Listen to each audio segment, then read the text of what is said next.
Okay, I'm here. Sorry, was on the phone with Amazon. But, okay, just waiting so I can start my math live, and then I will be able to chat with you guys.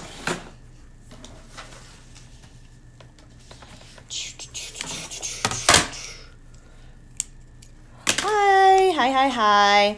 Okay, so the first thing I'm going to do always is my math live.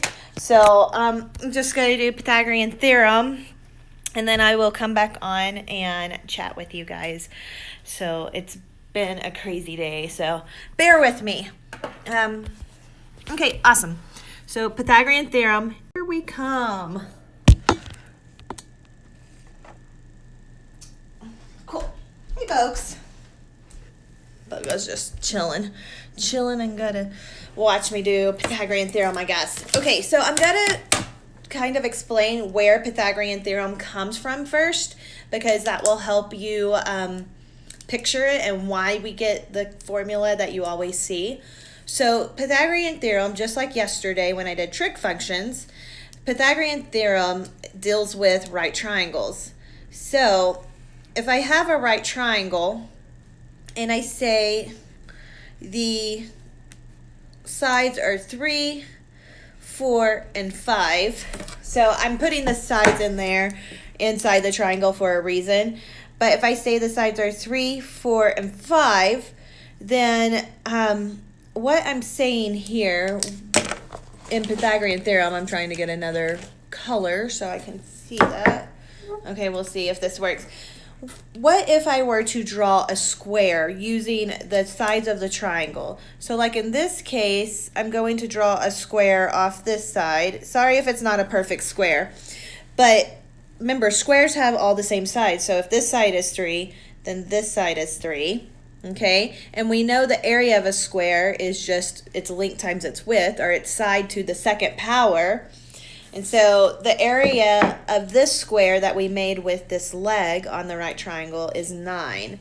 So area equals 9. That marker doesn't work very well. Area equals 9.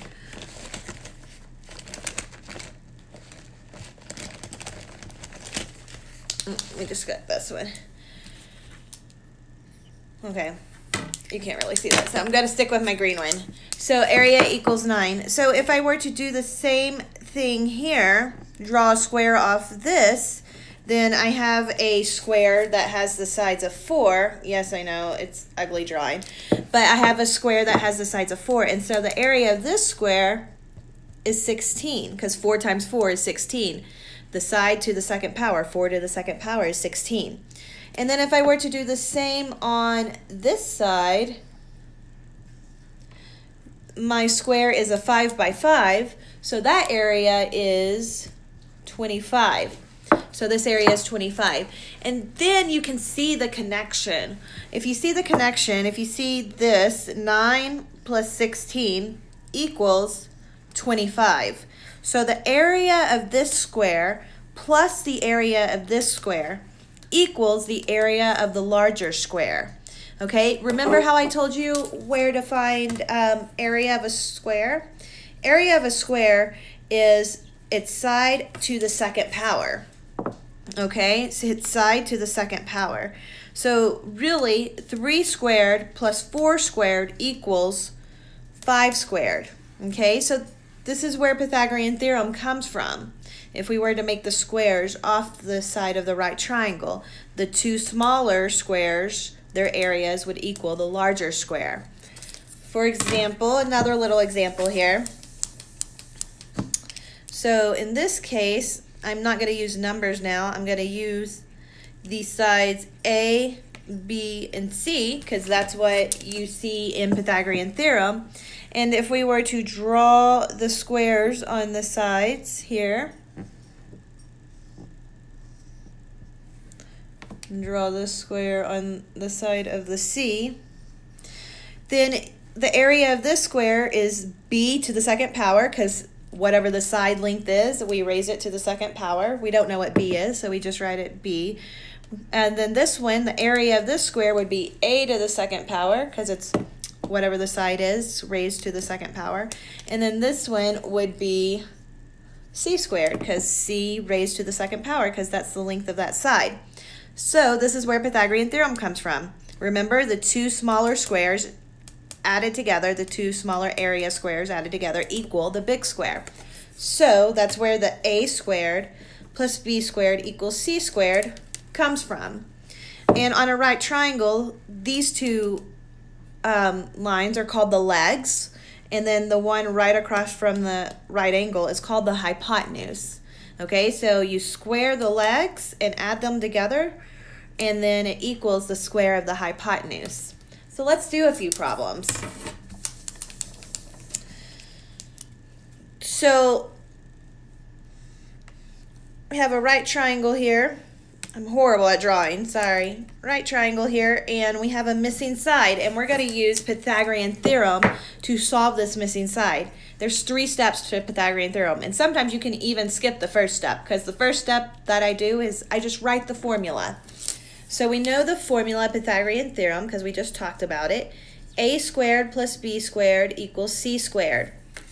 A and b are the legs of the triangle, and c is the hypotenuse of the triangle, the side across from the right angle. So the side across from the right angle is the hypotenuse. The legs can actually be interchanged because it's addition, and 2 plus 3 is the same as 3 plus 2, so we can actually switch. So it doesn't matter which one you assign A and which one you assign B, but you know that it has to be the legs.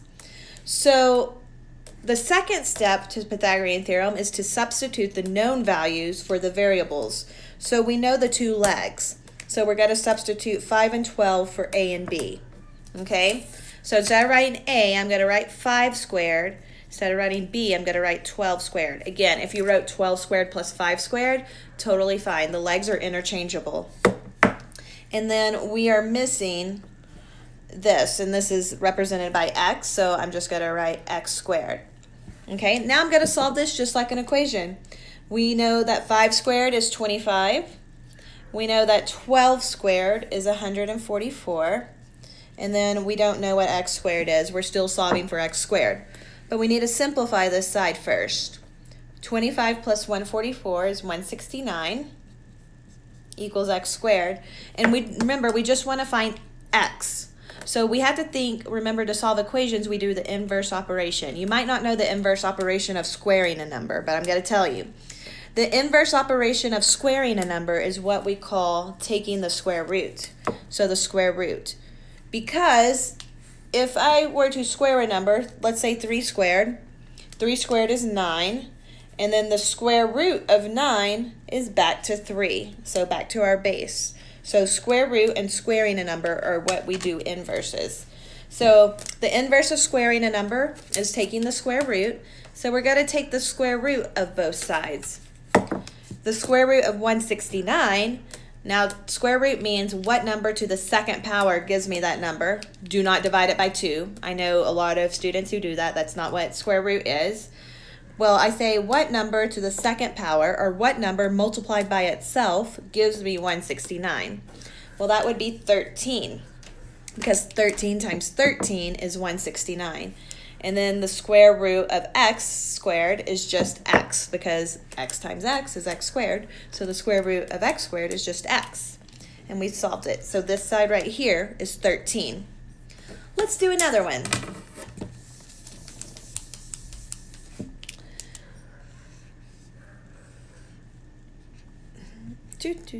Hope you guys had a good day. So remember, my first step is to write the formula. Again, if you want to skip that step, you can, but I like to do it. So I write the formula. The second step is to substitute in the known values. So you have to determine what you have. Do I have the hypotenuse, or do I have the legs, or do I have a hypotenuse and one of the legs? Here I have both the legs again, so I'm going to substitute them in for the A and the B. So a squared plus 15 squared equals x squared. And I'm going to solve just again. So I'm going to continue to simplify what I know. 8 squared is 64. And 15 squared is 225, giving you just x squared. Now I'm going to continue to simplify because I can combine these. They're like terms. And that would give me 289 equals x squared. And remember, the inverse operation of squaring a number is taking the square root. So I'm going to take the square root.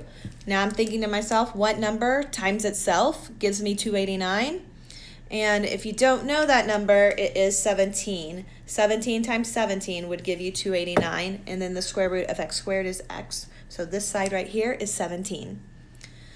Let's do a few more. I think you're getting the hang of it with Pythagorean theorem. We'll do a few more.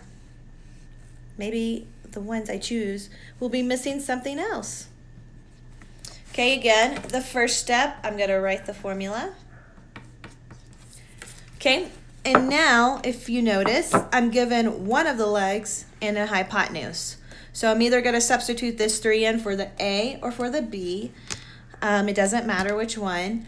And then I substitute the 5 in for the C. Okay, I'm going to substitute the 3 in for the A because it's a leg, so I have to substitute it in for one of the legs, and that's either A or B. And then the 5 is the hypotenuse, which is represented by the C. Now I have my variables plugged in, or my substitution for my variables, and now I'm going to just solve for the missing variable, which is b squared. So I'm going to simplify first. 3 squared is 9 plus b squared. 5 squared is 25. Now, I've taught a lesson on solving equations. If I want to isolate the variable, I need to get rid of this 9. So I look what's in front of it, and technically it's positive 9. And so I'm going to subtract 9 from both sides. And I get b squared is equal to 16. Okay, and now I have the problem that I have to do the inverse of squaring a number, which is taking the square root. So I take the square root of both, and I get b is equal to 4.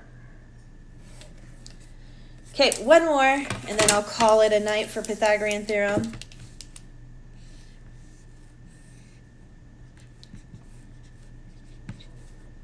Okay, so write the formula, a squared plus b squared equals c squared. We know where that comes from.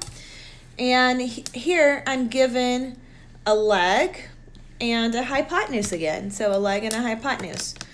And again, it doesn't matter which one I plug in for the 7. I always just, usually if I'm missing one leg, I always just choose it to be the A. And then the 30 goes where the C goes, because that's the hypotenuse, directly across from the right angle. Now I'm going to solve it just like we've been. 7 squared is 49, plus b squared, and then 30 squared is 900. Continue to isolate this variable, which means I need to get rid of this 49. Look at the positive 49, so I'm going to subtract 49 from both sides and get b squared is equal to 851? Yeah, 851. So b squared is equal to 851. Now I'm going to take the square root of b squared and take the square root of 851. I know that this is not a perfect square, so some teachers would you could leave it in the square root form, like b is equal to the square root of 851, or some teachers might want you to plug this into your calculator, and then when you say the square root of 851 and round it to 29.17, I think. Let me make sure. The square root of 851 looks like 29.17. Okay, so that is Pythagorean theorem. Just a little short lesson on Pythagorean theorem and how to solve it. It's very useful for finding sides of right triangles. Remember, Pythagorean theorem is used for right triangles.